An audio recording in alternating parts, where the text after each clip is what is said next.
G'day and welcome to Scotty's shed again. Here we are in my shed. The race car's up on the hoist at the moment. We're going to do a little bit on suspension today. My 4-link rear end.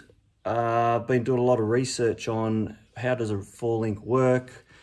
What are the instant center? Where's the instant center line? How do you calculate it? How do you calculate your anti-squat line, and then the relationship between the anti-squat and the instant center line and what it does to your car. So today I'm going through some, I've already done a fair few bar measurements. So if we look at the 4-link, as you can see, we've got our link points under here and our bars. Now these work into an angle, and that angle is from where the link finishes here, but it actually continues through as an imaginary line, and they intersect where they intersect, and that's where we call our instant center. To calculate that, if you go onto YouTube or onto some calculators, you can find and put in the information that you get with your distances off the floor, the distances to the camshaft center line to the bottom of the wheel, rear tire. And you can find out roughly where you are in relationship to where it would be in an anti-squat or a squat-like position. So today, what I've done is, so I've plotted all my points as to where I am and where the car sits as it is now. And currently I am 7 inches below the anti-squat line, and I'm 62 inches, I think it is, from the center of the axle out to the intersection point for the instant center line. So ideally, I've done some plotting. I've got some computer printouts of if I change bar angles, where that's going to put me in relationship to the location or the distances for your instant center line to your anti-squat line, as well as the length of your instant center line where they meet off the ground. So currently, I think the plot points I put in got me 1 inch above the anti-squat line. So that takes me into the positive or the plus side of the anti-squat line. So that by doing that, that's putting the car into a more of a separation phase, not so much a squat phase. So if you go below the anti-squat line, the car will want to squat. So the intention is for it to squat. So that means it's trying to lift the rear tyres more so off the ground. So it's trying to push the tyres up into the wheel arches. When we're talking differences, and this is what I've learned a lot about, is the differences between a slick car and a radial car is slick cars run squat, radial cars run anti-squat. So radial cars are looking for separation in the body to the tyre, so it's trying to smash the tyre tread or the flat of the tyre into the surface, whereas a slick car is trying to lift the tyre up off the surface, trying not to crush the tyre wall so much. One rule of thumb is that you try and always maintain that, and that's where the car is sitting at the moment. So the car is sitting where it doesn't really want to have to crush that tyre. This is in its setup. Now, in saying that, there's rules of thought, depends on who you listen to or watch or whatever on YouTube. I've been watching a fair bit of Kevin Wilson's stuff, and he is of the opinion to get the car up into closer to the anti-squat line so that you can get a bit of separation. Not a lot of separation, but enough to actually create momentum forward on the car instead of wasting energy in trying to lift the back of the car up. So I'm going to head down that path. So my setup at the moment, my setup with the plotting points I've put in there brought me so close to the instant center line that's nearly at 100%. So they're asking for around 110 to 115% above the anti-squat line. So that's what Kevin Wilson's suggesting. I'm going to be around the 109, I think, with mine on the one of them, and the other one will be just below the anti-squat by about 112, I think. So look, it's only going to be a matter of setup and play. So plan is I'll get the car right now or set up as per these computer printouts. And then we'll get to the track and we'll give it a try and see what happens. But at least I've got some data there once I get to the track on what did it do to the car, how did it change the car, and did we improve our 60 foot. The other component of that was the shock absorbers. So I've got new shockers for it and coilovers, and setting those up properly. So they all work in together. I'm trying to get my head around the whole thing. I'm trying to be my own tuner, so to speak, of suspension and of the whole car in a sense, so that I know if the car makes a movement, I know where I'm looking to try and adjust that to change that movement. The other thing that I did find was that the car originally had a little bit of rear steer in it. I didn't realise that. We've taken the rear steer out when I did an alignment on it, and I think that could be part of my problem as well, pulling to the left. So I need to put, I'm going to try and load the tyres so that we get even tyre weight on. So all my weight at the moment, because of being a right-hand drive car, all my weight sits on that right tyre, and trying to relieve the weight from the right to the left, you can adjust it through bar angles. So we can adjust it through going up, and whether we can see this here. Can you guys see this? So I've got this bar here. So this is my top bar here, bottom bar here.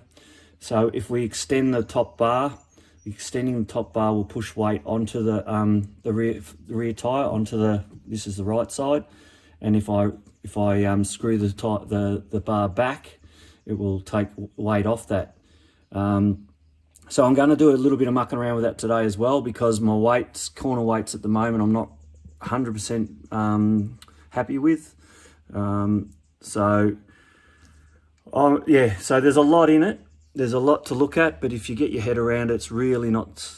It's just a matter of playing with it and seeing what your little changes do, and document your changes as you go. But one change at a time. I'll get this rear end set to that one setting for the rear end to have the different instant center line, and my weights, and try and even the weight up on the back tires. And then I'll be looking. I do want to look at the front end as well, but currently I'm sort of getting a little bit time poor, as well as things cost money, and sometimes you've got to spread it around pretty thin. So I'll try and get this setup done right. Currently the car is sitting up on the hoist, as you see, and then also I've got some scales set up, so you can see that. Let's see. So I've set up the scales, ready to roll the car on the scales. So I'm going to sit the car down onto the pavers that I've got stacked up, and then I'll roll the car forward onto the scales, and then I can scale each corner. I'd like to shout out to Jimbo for lending me the scales and give me an idea of what the car's doing. Currently the car sits with me in it at 1,221 kilos, and I'm not sure what that relates to in pounds. I have it there somewhere. I can do the conversion on that, but it's very, very light. So currently I'd taken a bit of weight off the rear end area. I need to change that back to what I had. So the nitrous bottle's always been mounted in the front or in the cabin area. I'm going to move that to the boot, try and get a little bit of weight on that left and rear tire, and also a trans cooler. I'm relocating that back as well. I did a change, but I'm not going to keep it that way anymore. So I'm going to mount it back up here, between the wheel arches behind the tires.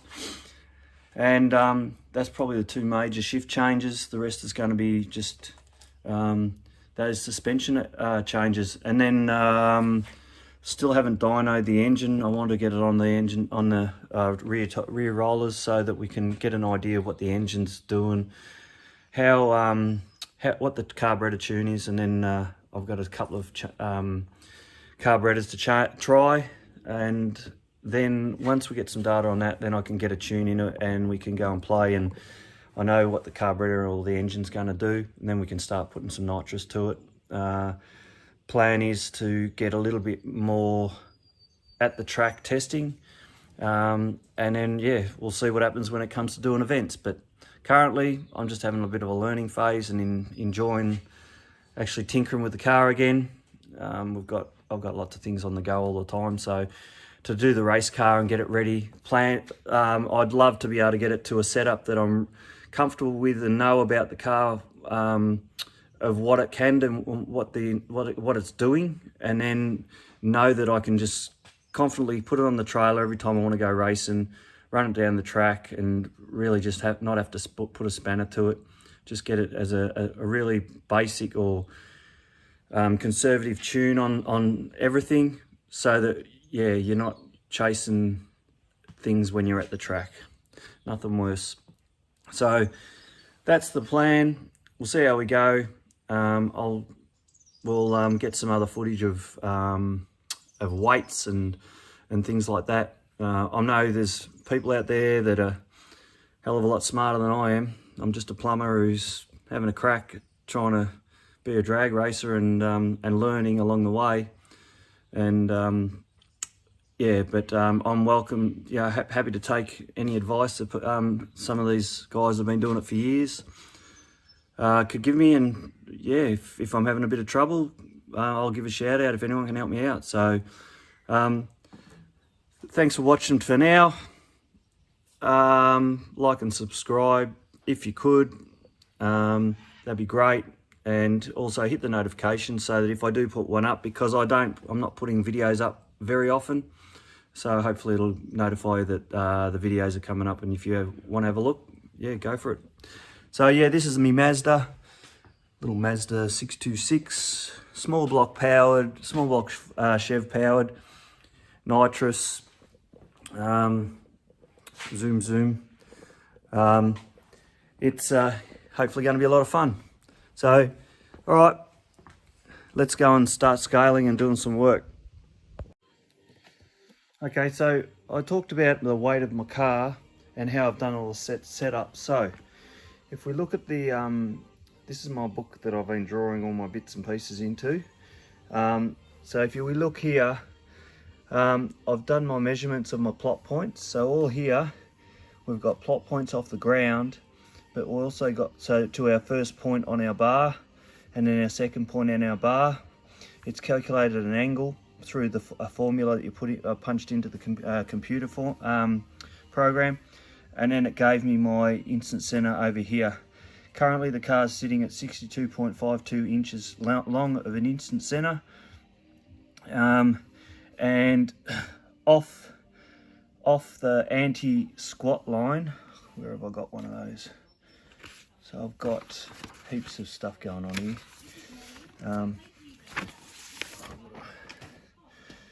So here's my computer printouts that I've done. You see that? Yeah. Okay. So let me go. I'll show you the setup. This is how it is set up now. So currently we've got 8.079 inches off the floor to the instant center line. So off the ground to the instant center line, and 64.519 inches from the center of the axle to that instant center line. So that's a fairly long instant center line. And it's 7.19 inches away from where the anti-squat line is. So the green line here, this is our anti-squat line, this one running through here. And these two, the blue and the red, where they intersect, that's our instant center line. So that's one, so that's the current bar angles that I showed you, the plot points that I showed under the car. Now we go on to some other figures. Because I got all of these figures here, it was easily, once I've got those, then I can actually don't have to go back to the car. I just go or do any more measuring. All I do is just transfer plot points, because each of the holes on our bar change is a 25mm or a 1-inch hole center.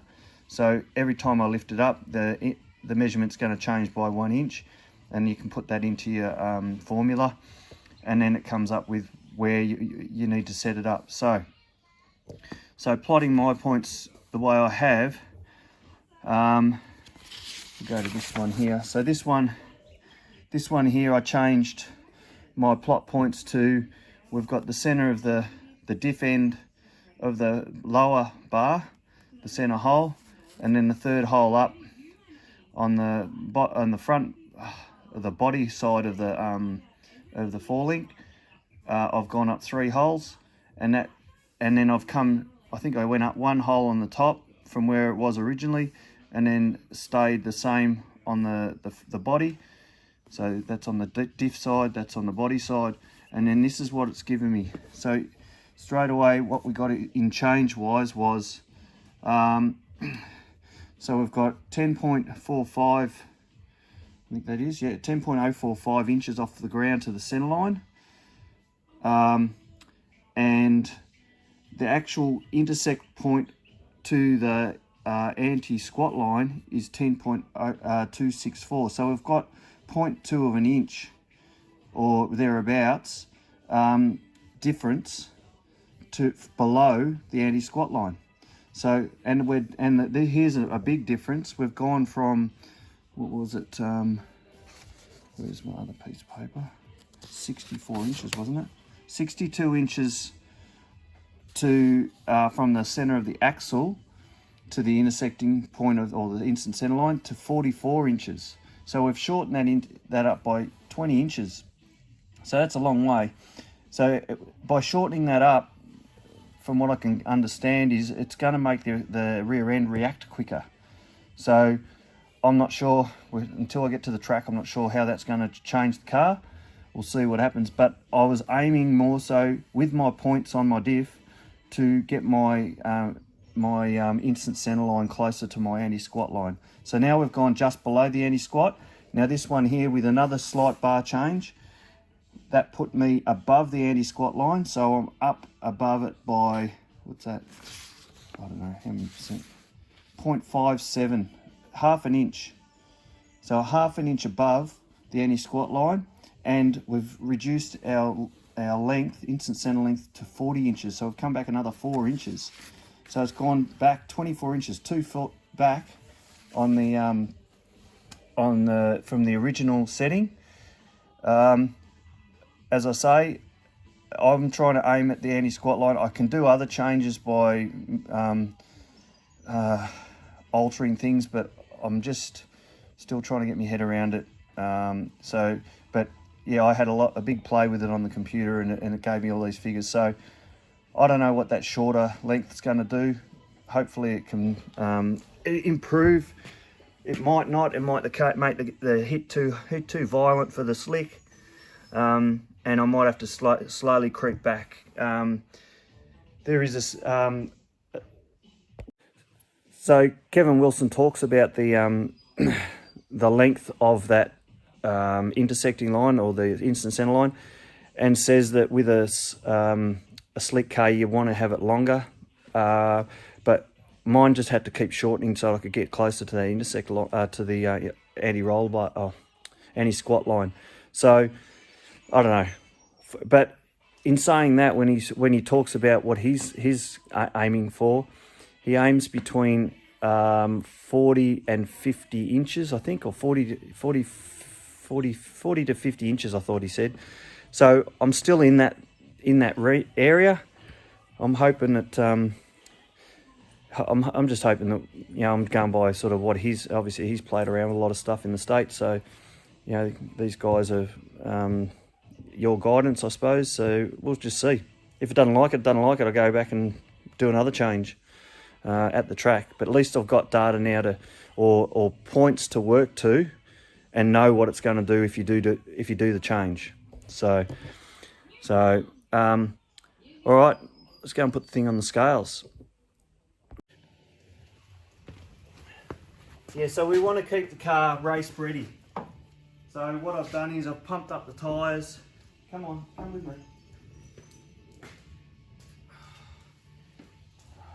So yeah, pump tyres. Got fuel in it. Got the nitrous bottles in the back.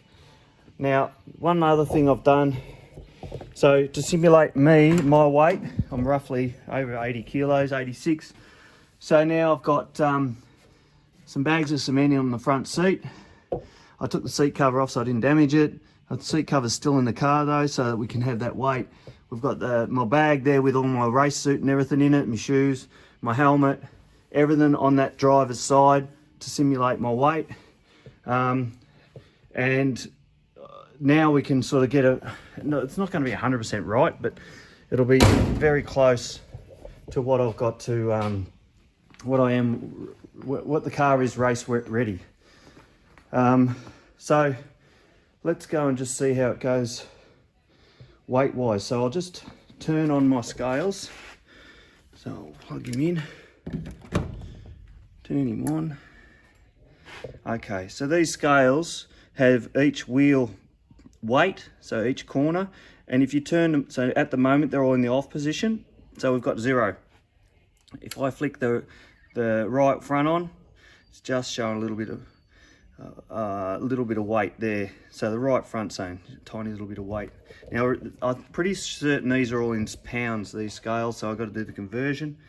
But so turn them all on, and now it's saying it's got 100% on that side of the total. So if I have all 4 on, that's 100%. If I turn 3 off, I have that one there.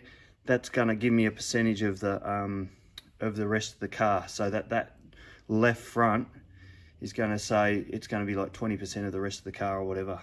Okay, or 25% of the weight. Righto, let's go on. So she zeroed in. Let's just turn it to on, all on, and I'll roll the car on now. This could be interesting. Let's see if, hopefully it doesn't play up on me.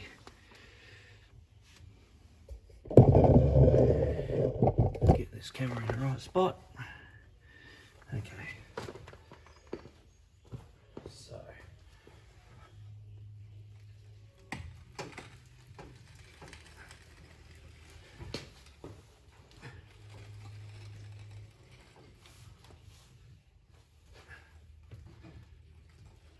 Should be a gradual drop with any luck.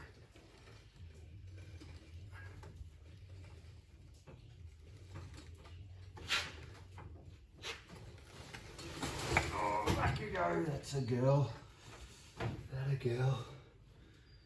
Oh, doing something like that, shit yourself, the car's going to keep rolling. Okay, so the car's sitting on there now. What do we got? So I got 3,176 pounds, 100%. All right, so there you go. That's what the car weighs fully loaded. I think that's fairly light. I'm not sure compared to other cars. I'd say it would be.